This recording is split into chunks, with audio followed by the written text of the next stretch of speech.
바람이 스산하게 불던 1960년대 한국 시골 마을. 초라한 초가집들 사이로 허기를 달래기 위해 연기가 피어오르고 있었습니다. 소녀는 맨발로 마당을 뛰어다녔습니다. 밥상 위에는 흰 쌀밥 대신 보리밥과 고구마 몇 쪽이 전부였습니다. 어머니는 자기 몫을 빼앗겨도 아들에게만 숟가락을 권했습니다. 노인아, 많이 먹어야 힘을 쓰지 않겠니? 그러나 소녀는 부끄러움에 밥을 삼키지 못했습니다.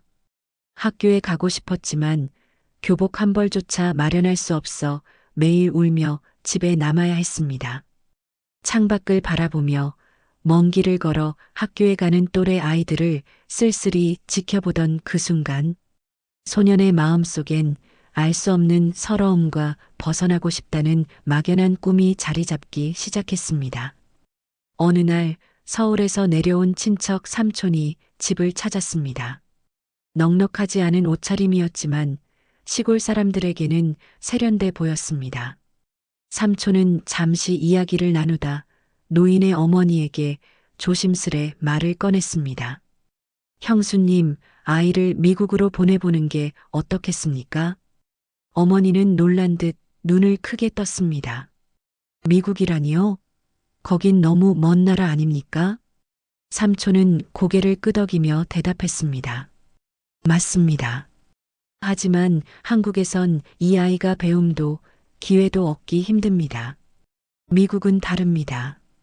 일은 고되겠지만 배울 수 있고 살아갈 길이 있습니다. 소녀는 방 구석에서 이 대화를 엿듣고 있었습니다. 그 어린 마음에도 미국이라는 단어는 두렵고도 신비롭게 다가왔습니다. 그날 밤 어머니는 잠 못 이루고 뒤척이며 창밖만 바라보았습니다. 그리고 무릎 위에 올려놓은 작은 손수건을 꼭 움켜쥔 채 흐느끼며 속삭였습니다. 노인아, 내가 더 나은 삶을 살 수 있다면 내가 널 보내야지. 낯선 비행기 안 소녀는 창밖을 붙잡은 손에 땀을 흘리고 있었습니다. 멀어져가는 한반도의 산과 바다가 점처럼 작아졌습니다. 어머니의 눈물이 어린 얼굴이 떠올라 가슴이 먹먹했습니다. 몇 날 며칠 이어진 비행 끝에 미국 땅에 발을 내디뎠습니다. 공항은 시끌벅적했고 사람들의 말은 전혀 알아들을 수 없었습니다. 영어의 파도 속에 소녀는 그저 고개를 푹 숙인 채 삼촌만 따라갔습니다. 삼촌이 데려간 곳은 허름한 뒷골목 아파트. 창문은 깨져 있었고 벽지는 군데군데 뜯겨 있었습니다. 거리의 화려한 네온 사인과 자신이 살아야 할 이 좁은 방은 너무도 달라 보였습니다. 소녀는 어두운 방구석에 앉아 중얼거렸습니다. 여기가 내가 살 곳이란 말인가. 그의 눈가에는 다시 한번 눈물이 고였습니다. 새벽부터 밤늦게까지 소녀는 삼촌과 함께 일터로 나갔습니다. 세탁소에서 무거운 빨래를 나르고 식당 뒷주방에서 설거지를 했습니다. 손가락은 세제에 갈라지고 발에는 물집이 터져 고름이 흘렀습니다. 조금만 더 버티면 된다 속으로 되뇌며 몸을 움직였습니다. 첫 월급날 소녀는 김치를 사고 싶었지만 가격표를 보고 주저앉았습니다. 고향에서 흔하던 음식이 이곳에서는 사치였습니다. 배고픔과 그리움 속에서 그는 더욱 작아졌습니다. 어느 날 버스를 탔습니다.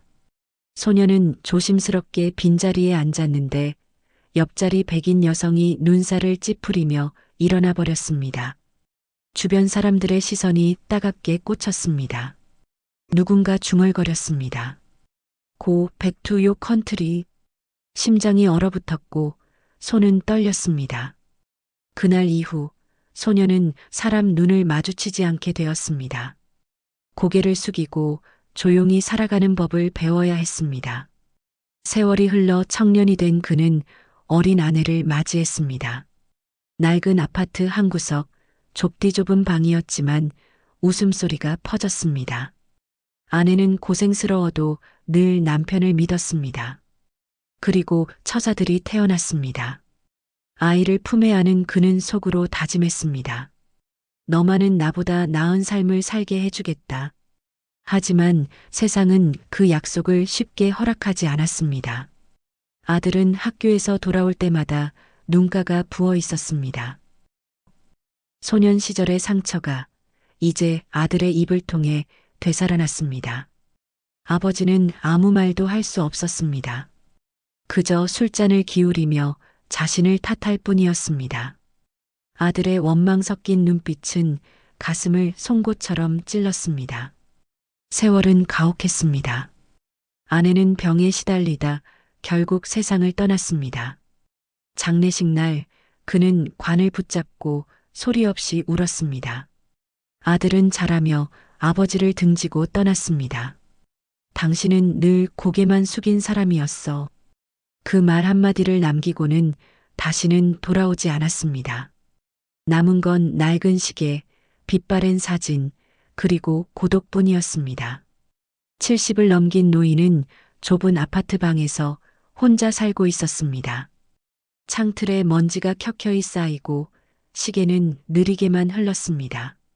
책상 서랍 속에는 아직도 어머니가 쥐어주었던 손수건이 있었습니다. 그는 그것을 꺼내 쓸쓸히 쓰다듬었습니다. 나는 평생을 고개 숙이고만 살았구나. 그의 눈빛은 세월의 무게에 짓눌려 있었습니다. 어느 날 TV에서 뉴스가 흘러나왔습니다. BTS 전 세계 투어 매진. 화면 속엔 수만 명의 외국인들이 한국어 노래를 따라 부르고 있었습니다.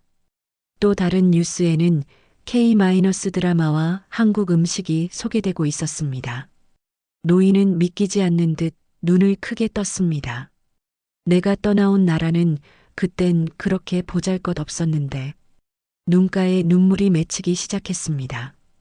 그날 밤 노인은 결심했습니다. 오랜만에 도시로 나가보자고. 낡은 코트를 걸치고 주머니 속에는 손수건을 넣었습니다. 지하철에 몸을 실으며 두려움과 설렘이 뒤섞였습니다. 내가 괜히 나서는 건 아닐까? 심장은 두근거렸지만 마음 한켠은 벅차올랐습니다. 도시의 빌딩 숲이 눈앞에 펼쳐졌습니다. 타임스퀘어 전광판에는 K-파프 아이돌 광고가 번쩍였습니다. 한국 화장품 매장, 한식당 앞은 외국인들로 가득했습니다. 어디선가 한국 노래가 흘러나왔고 외국인들이 따라 부르며 춤을 추고 있었습니다. 노인의 눈가에 눈물이 고였습니다. 이게 정말 한국인가? 내가 떠나온 그 나라가 맞는가? 노인은 거리를 천천히 걸었습니다. 사람들의 웃음소리와 음악이 가득했지만 마음속에서는 과거의 기억이 밀려왔습니다. 혹시 또 누가 나를 밀쳐내지 않을까, 욕하지 않을까. 발걸음이 점점 무거워졌습니다.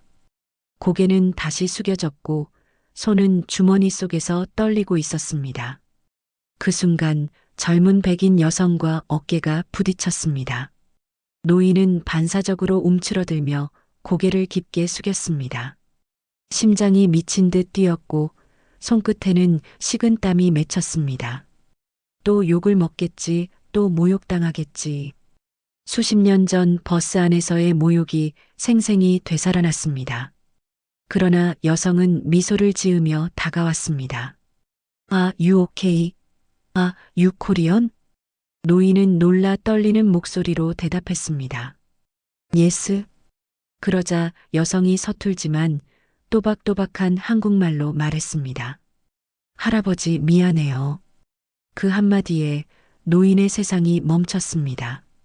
눈물이 왈칵 쏟아졌습니다. 50년간 쌓였던 수모와 상처, 움츠러든 삶이 무너져 내렸습니다. 내가 한국인이라니, 이렇게 존중받다니. 노인의 몸은 떨렸지만 마음속 깊은 곳에서 무언가 치유되는 것을 느꼈습니다. 처음으로 고개를 들고 당당히 눈을 마주했습니다. 여성은 K-팝을 좋아하는 학생이었습니다. 저 한국 음식 너무 좋아해요. 김치찌개, 비빔밥, 정말 맛있어요. 그녀의 환한 미소가 노인의 굳었던 마음을 녹였습니다. 노인은 서툰 영어로 대답했습니다. 생크 유 베리 머치. 그리고 어쩐지 어깨가 조금 펴지는 것을 느꼈습니다. 집으로 돌아온 노인은 낡은 흑백 사진을 꺼냈습니다. 사진 속에는 어머니, 아내, 어린 아들이 웃고 있었습니다. 노인은 창가에 앉아 조용히 속삭였습니다. 우리나라 이제는 존중받는 나라가 되었구나. 노을빛이 창가를 물들이며 그의 눈가에 눈물이 반짝였습니다. 이제는 부끄럽지 않다. 세월은 상처를 지우고 존중으로 되돌려준다.